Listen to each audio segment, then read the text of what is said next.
Assalamualaikum warahmatullahi wabarakatuh. Waalaikumsalam. Alhamdulillah.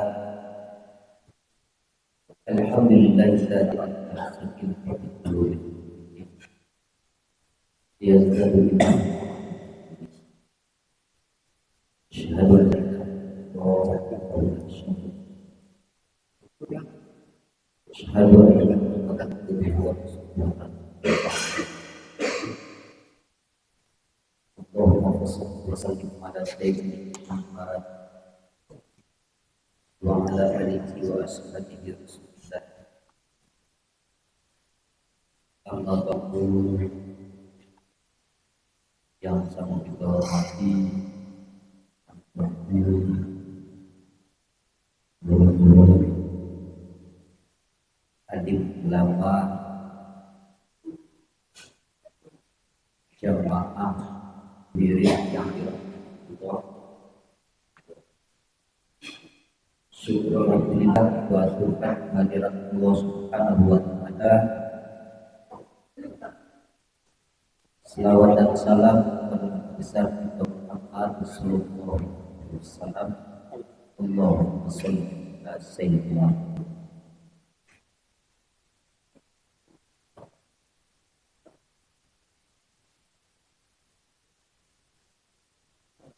jamaah yang dirahmati Allah.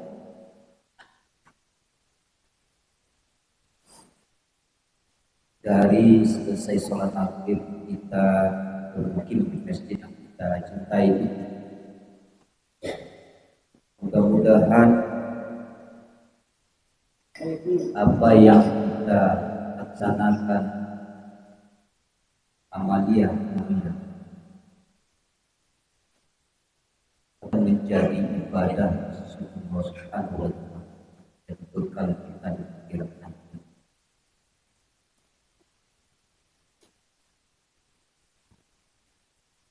Hadirin jemaah yang sesuai yang disampaikan oleh guru kita tadi, Pak Haji Petik Basojo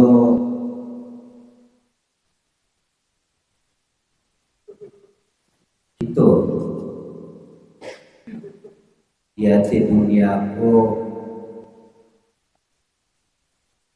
indah kalamun.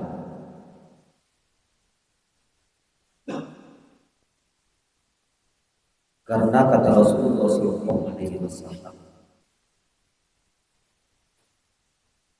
al-mu'minuna la yamus.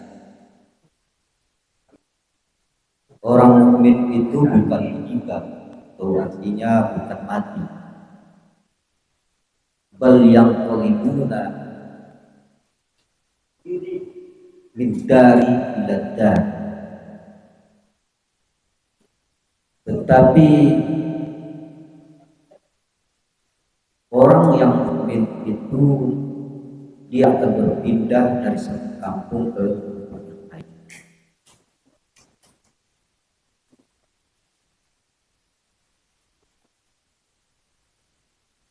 Pada hakikat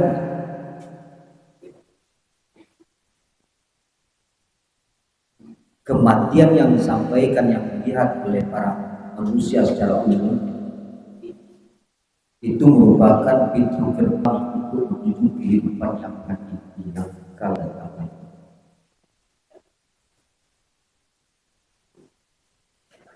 Akan tetapi kaum muslimin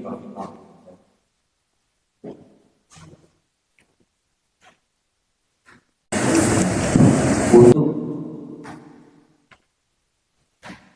kembali kepada Allah,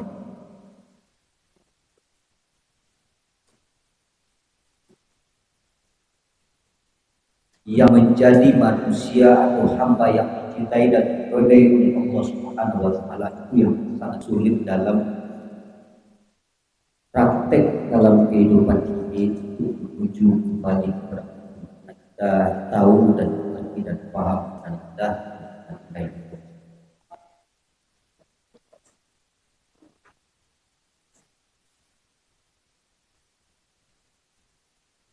Artinya orang-orang yang beriman dan mempunyai keyakinan yang teguh kepada Allah, yang yakini bahwa kematian itu adalah pintu gerbang menuju kehidupan.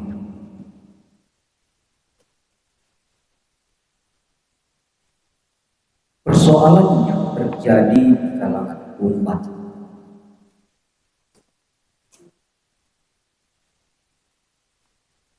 adalah persoalan tentang keyakinan atau dinamakan dengan akidah atau dinamakan ketauhidan kepada Allah Subhanahu.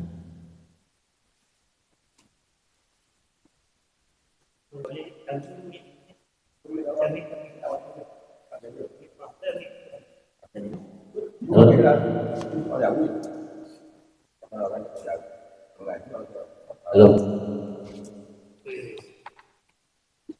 Artinya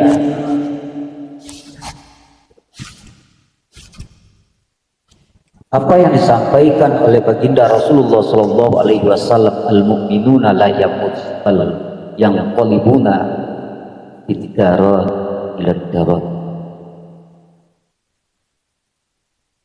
Orang yang betul-betul beriman itu dia tidak mati, tapi dia pindah dari kampung dunia ke kampung akhirat.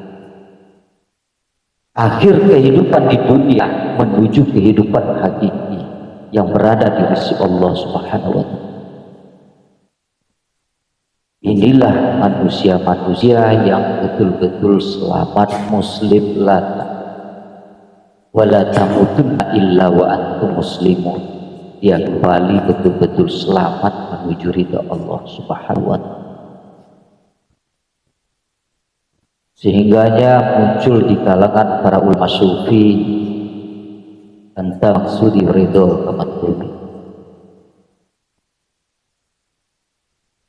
Engkau yang tuju ya Allah, dan ridhomu yang kuharap.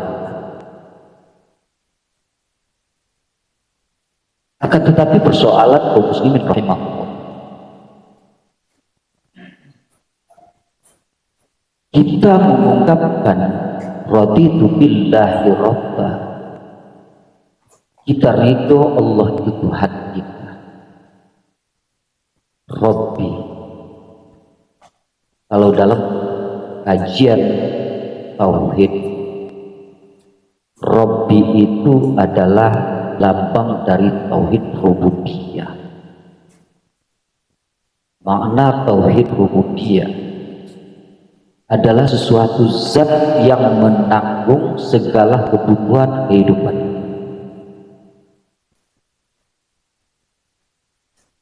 Sehingga awal syahadat kita dengan Allah Subhanahu wa Ta'ala, alastu rabbikum qad bala syahidun.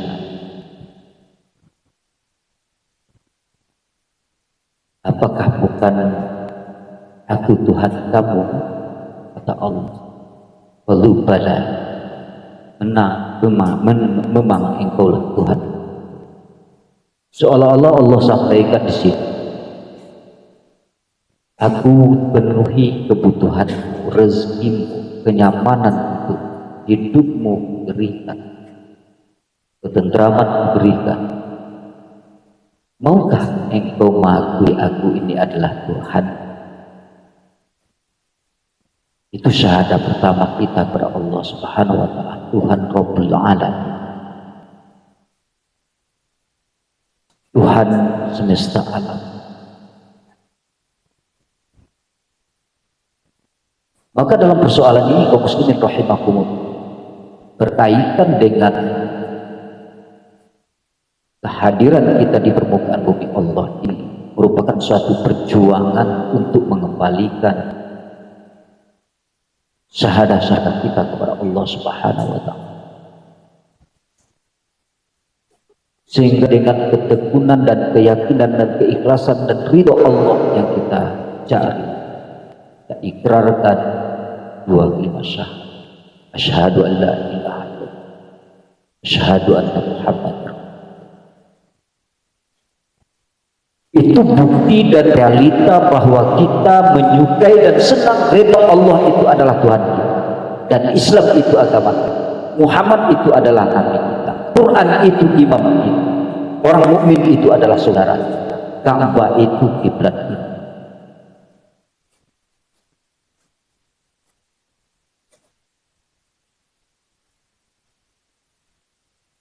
Akan tetapi kaum muslimin rahimahumullah,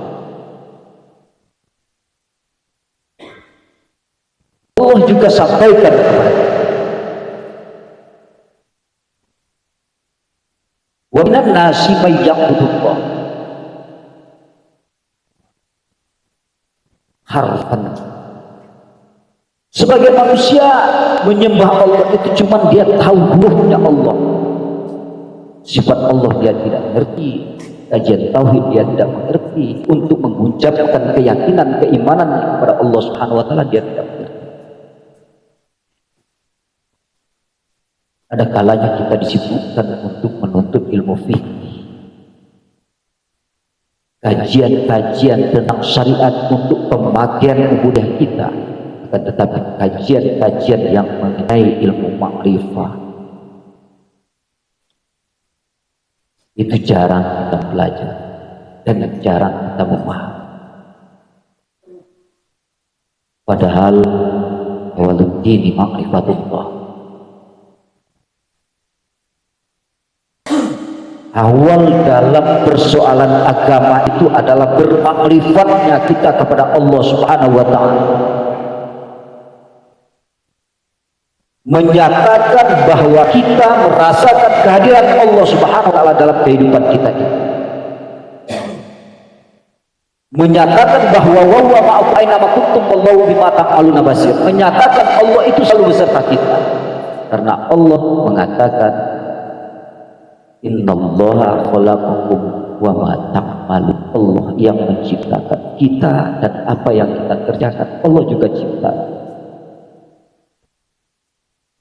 Hal-hal ini yang berkaitan dengan persoalan keyakinan manusia dalam menghambakan diri kepada Allah supaya dia menjadi ridho bahwa Allah itu Tuhannya, Islam agamanya, Muhammad nabinya, Al-Quran imamnya.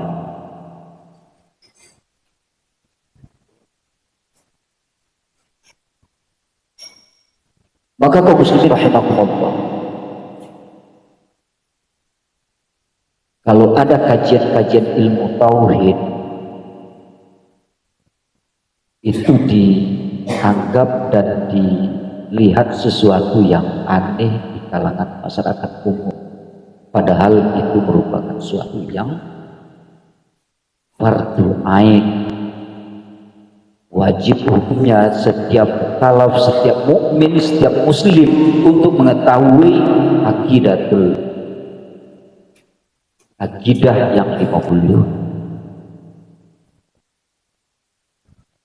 Sebab itu adalah pintu gerbang kita dalam meyakini bahwa Allah itu adalah ismuz zat, nama yang dipakai oleh zat, nama yang melekat pada zat daripada Tuhan kita.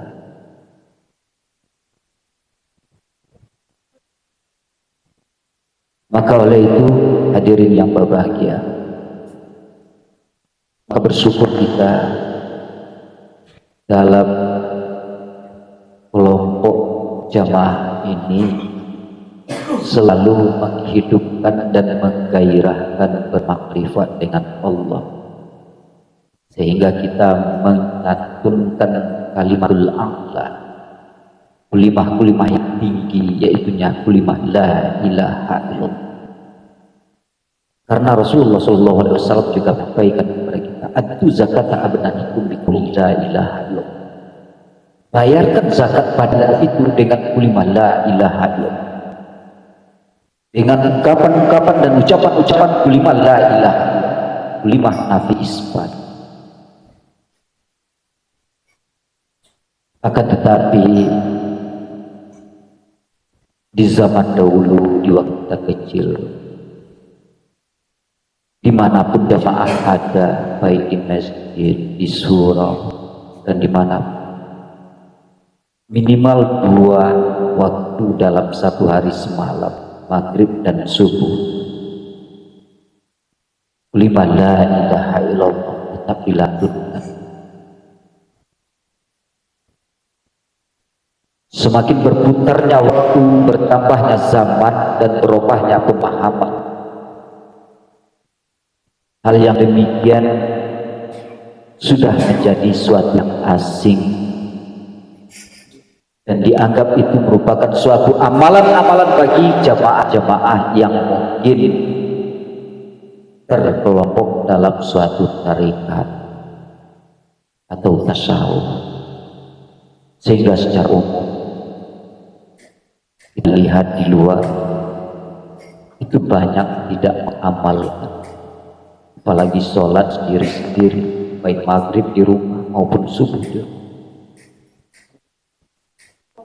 Maka persoalan ini menjadi perhatian kita, dan kita bersyukur dengan diawali di Masjid Al-Mukarramah ini yang diinisiatifkan oleh Yang Mulia Haji Khatib Basel. Mudah-mudahan kegiatan ini berkelanjutan, mudah-mudahan semakin menggugah masyarakat kita untuk melantunkan kalimah la ilaha illallah, karena satu-satunya kalimah yang diucapkan di akhir alam manusia yang bisa mengantar manusia langsung masuk surga adalah kalimah la ilaha. Tidak ada keterangan hadis dan tidak ada keterangan dari Al-Quran orang yang meninggal sedang sholat dia dijamin masuk surga, tidak ada. Tapi orang yang mengucapkan kalimah la ilaha illallah fi akhir kalam masuk surga. Maka Allah sampaikan fa'lam annahu afdal zikri la ilaha illallah.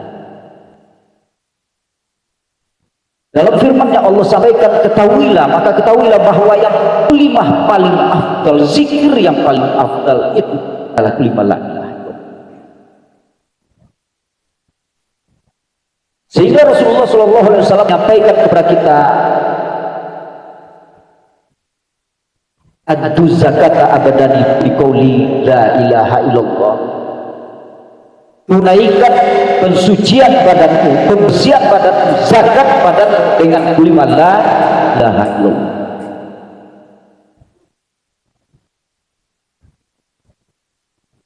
Tetapi hadirin yang dirahmati Allah,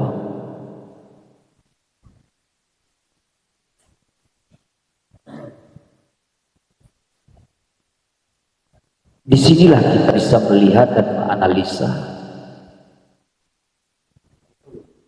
bahwa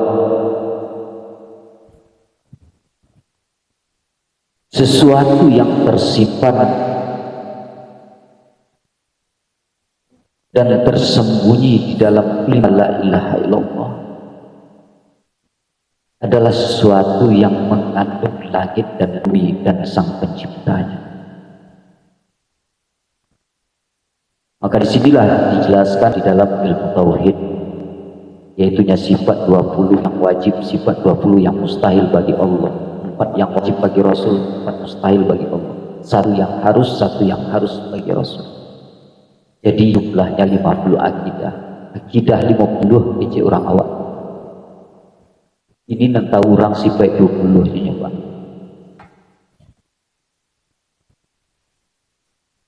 Jarang orang mengaji membahas persoalan akidah 50. Maka yang wajib bagi Allah itu adalah 20 sifat, lawannya menjadi sesuatu yang mustahil dari sifat yang 20. Yang 20 sifat itu dibagi menjadi kategori sampai pembagian. Ada namanya nafsiyah, salbiyah, ma'ani dan maknawiyah.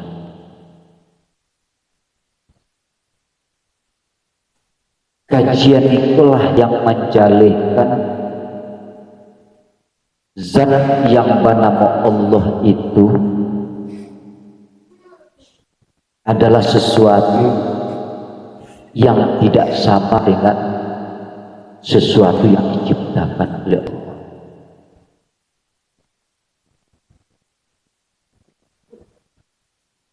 Maka hadirin yang berbahagia, untuk lebih bisa kita pahami, ada kalanya kita juga harus mengkaji dan mengadakan suatu wirid tentang ilmu tauhid, tentang mengesahkan Allah,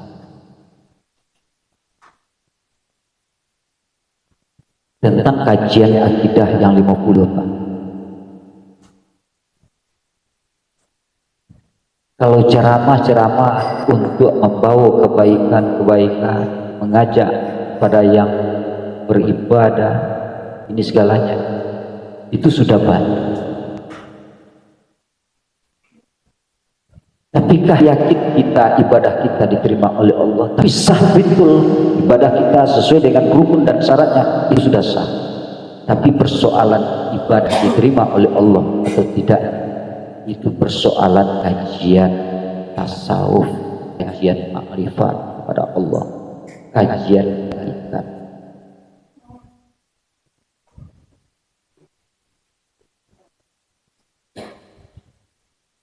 Maka Allah nyalir sentil kita kaum muslimin rahimakumullah. Apakah kita cuma menyembah Allah itu sekedar nama dan kita tidak mengerti tentang sifat yang mempunyai nama, kita tidak mengerti tentang zat yang mempunyai. Padahal Rabbun Nas Ahadun Nas, Tuhannya manusia itu meliputi manusia. Kemanapun manusia itu ada Tuhan di sana.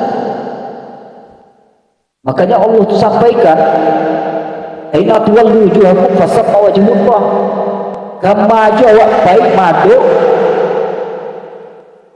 di sinar wajah Allah itu ada, zat Allah itu tersembunyi di sinar, meliputi di sinar, bima meliputi yang diciptakan.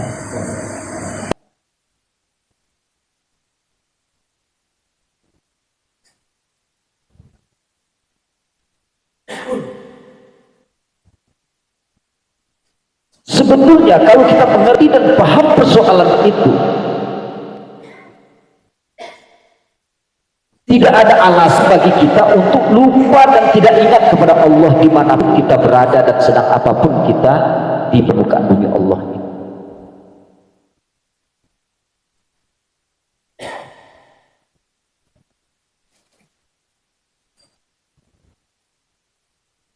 Persoalan inilah yang dibahas oleh ilmu tauhid dan ilmu tasawuf.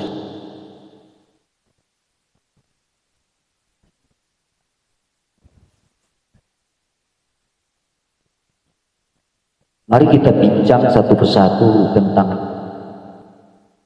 sifat yang wajib bagi Allah. Yang pertama wujud. Wujud itu sifat lafziah, ada.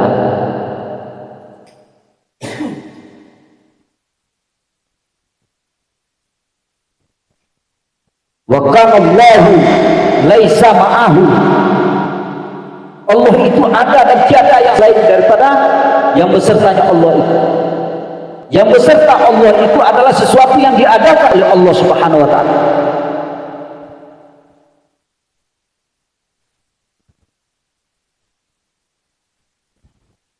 Bagaimana adanya Allah itu? Adanya Allah itu meliputi sekalian alam. Dengan dalil aina matwal wujuhakum fasamma wajhakum kama jua mancali kama jua pai di maju berada di sini. Ucapkan perasaan bahwa Allah selalu beserta kita dan terhindar kita dari sesuatu yang durhaka dan maasi kepada Allah Subhanahu wa taala.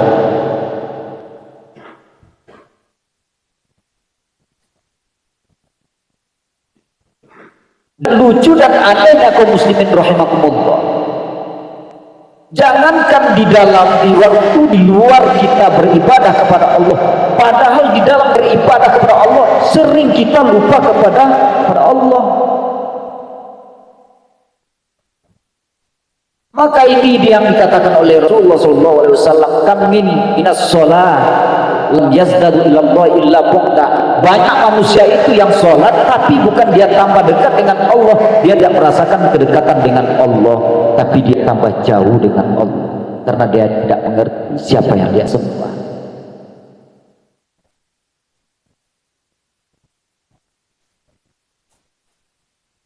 Dia tidak paham tentang ilmu tauhid.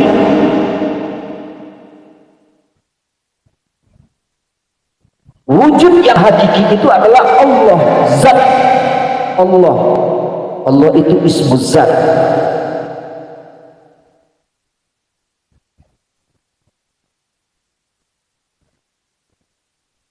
Itu yang dikatakan sifat nafsiyah yang terkandung pada zat Allah.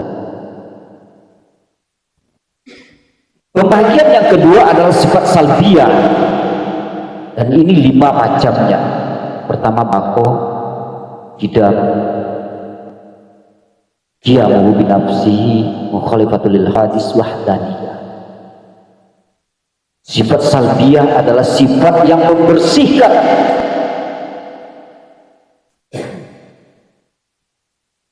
menyamakan Allah dengan selain Allah.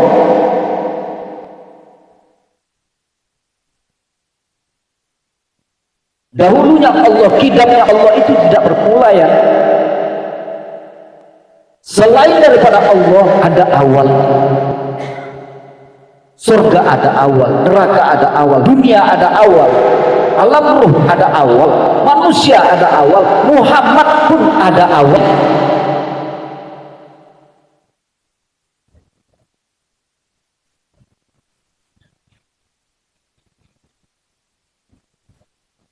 Maka jangan sekali-sekali kita menggantungkan harapan dan cita-cita kita terhadap sesuatu yang mempunyai awal.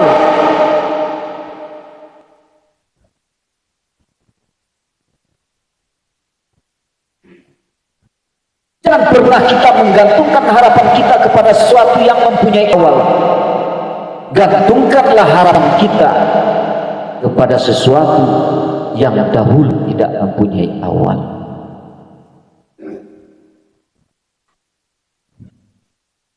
Siapa dia? Itulah yang Tuhan. Itulah yang Rabbul Alam. Itulah yang kita ucapkan alhamdulillahi Rabbil Alamin. Itulah Tuhan yang kita puji, Allah, Tuhannya semesta alam. Apapun namanya alam, baik alam dunia maupun alam akhirat, alam kubur, alam roh, dia yang Tuhan.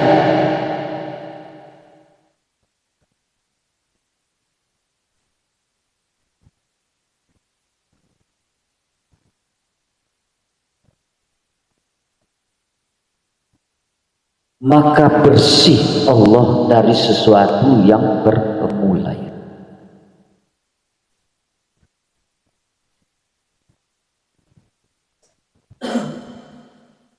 Yang kedua adalah baqa, kekal. Ada orang mengatakan fanafillah wa baqabillah, lenyap pada Allah dan kekal dengan Allah. Kekal manusia dengan Allah dari dunia sampai ke akhirat, dia diikuti oleh Allah. Maka kehidupan dunia disambut dengan kehidupan yang hakiki di akhirat, yang abadan dan abidin, kekal, kehidupan yang dikekalkan.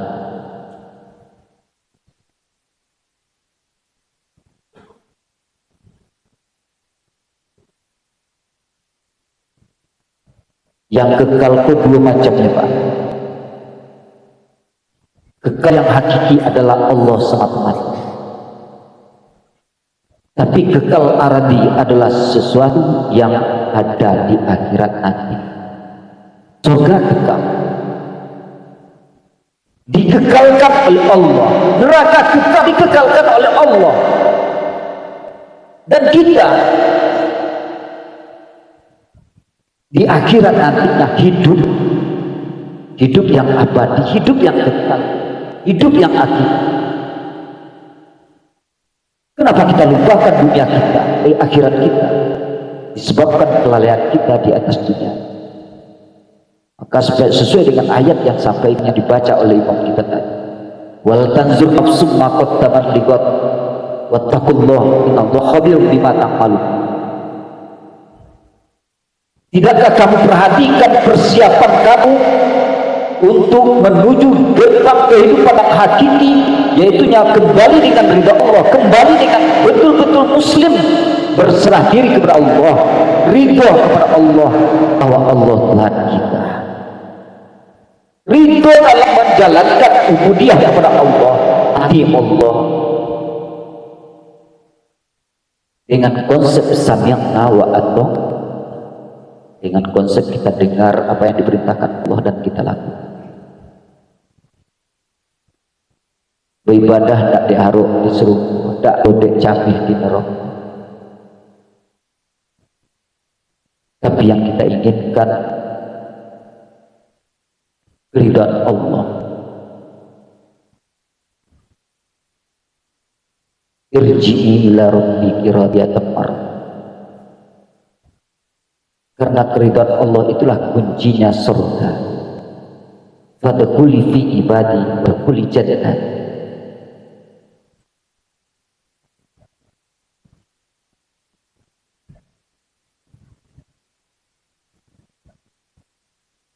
Maka fasirin,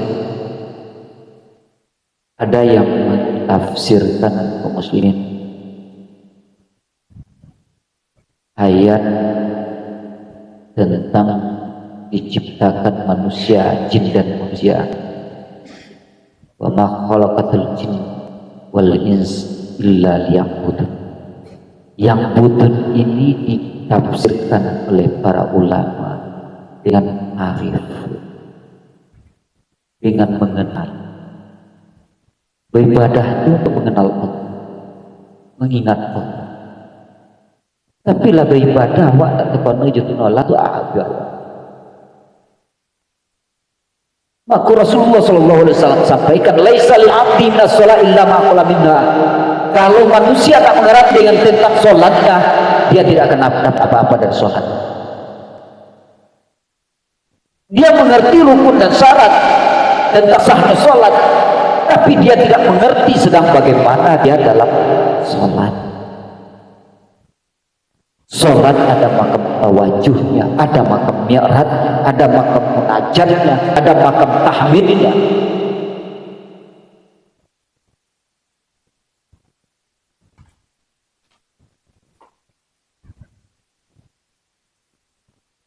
Inilah persoalan tentang bermakrifat kepada Allah yang menciptakan kita.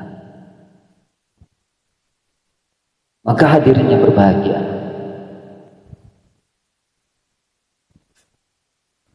Kita berharap kajian-kajian ini menjadi suatu yang penting dalam kehidupan kita. Karena Allah sampaikan kuntum khairu ummatin ukhrijat linnas. Kita ini adalah manusia yang terbaik yang diberikan oleh Allah. Itu menjadi khalifah.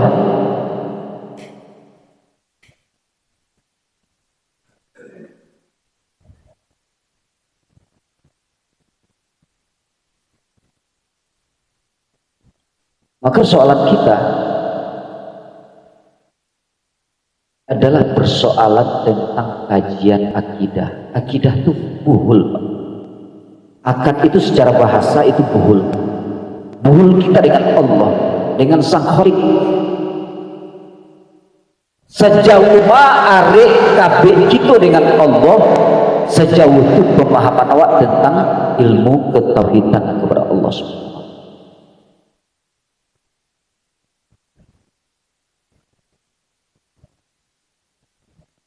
Maka di sinilah ada punya afdal kulli ma la ilaha illallah. Kalau kita mengerti dengan ilmu ma'rifah, ilmu tauhid, ilmu tasawuf.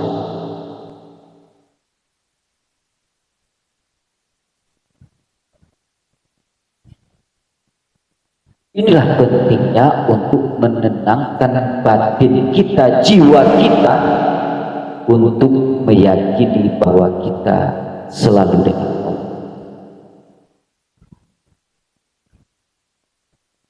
Karena Allah itu lebih dekat dari urat leher, urat nadi kita. Aqrabu min hablil warid.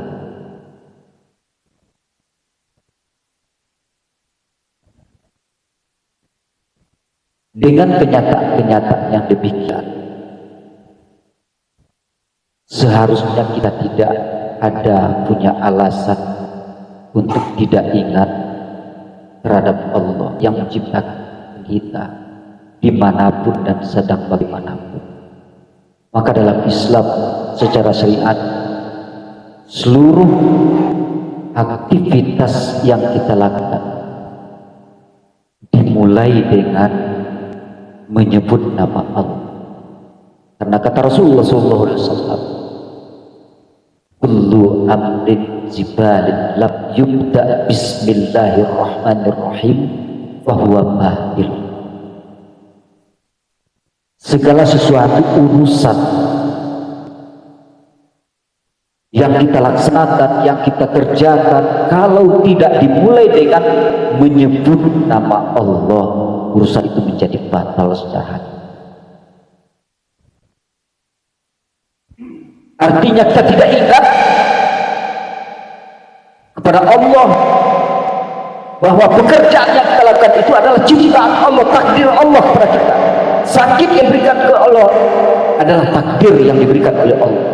Seharusnya kita menerima takdir Allah itu dengan sabar, dengan ketabahan, dengan kesungguhan, sesuai dengan ikhtiar kita, dan bertawakal kepada Allah.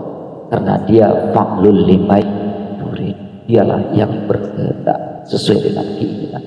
Yang ketiga, qiyamun nafsi. Qiyamun nafsi itu adalah sesuatu sifat yang menunjukkan bahwa Allah itu tidak punya hajat, tidak punya kepentingan, sekalipun kita taat, sekalipun kita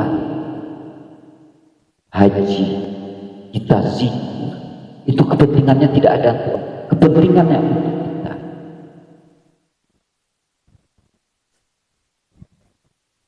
Maka Allah itu qiyamun nafsi, tidak punya ketergantungan. Apapun yang mempunyai ketergantungan adalah alam, ketergantungannya adalah kepada Allah. Karena Allah mempunyai sifat istighna, sifat iftiqar.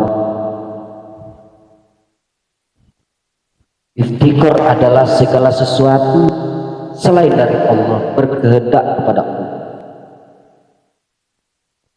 Maka apapun yang kita inginkan, jangan lupakan bahwa keinginan itu adalah sesuatu yang kita kehendaki pada Allah Subhanahu wa Ta'ala.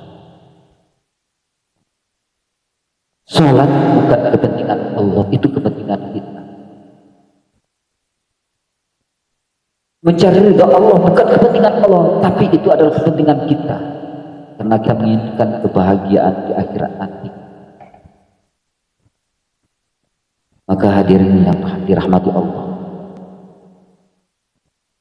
sifat salbiyah yang keempat itu adalah mukhalifatul lil hawadis. Allah itu menyalahi dari yang baharu, hawadis. Muhdis itu baharu, baharu itu berubah. Mutaghayyar, kullu mutaghayyar hadas. Al-alam mutaghayyar, alam itu baharu, berubah. Kullu mutaghayyar adalah hadas, baharu. Allah itu suci dari baharu. Allah itu suci dari berubah.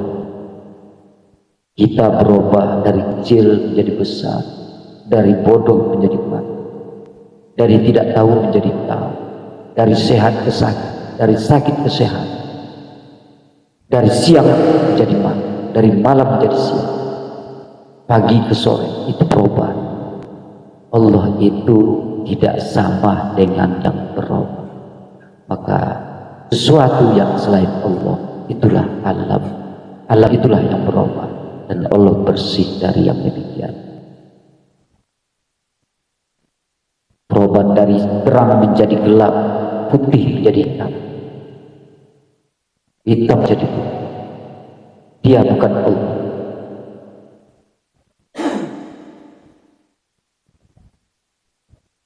Dan yang ketiga, yang terakhir adalah sifat salbiyah, itu adalah wahdaniyah, esanya Allah. Zatnya yang esa, sifatnya yang esa, afalnya yang esa. Semuanya tergantung Allah. Disinilah letaknya la tatharrak syai' illa biiznillah.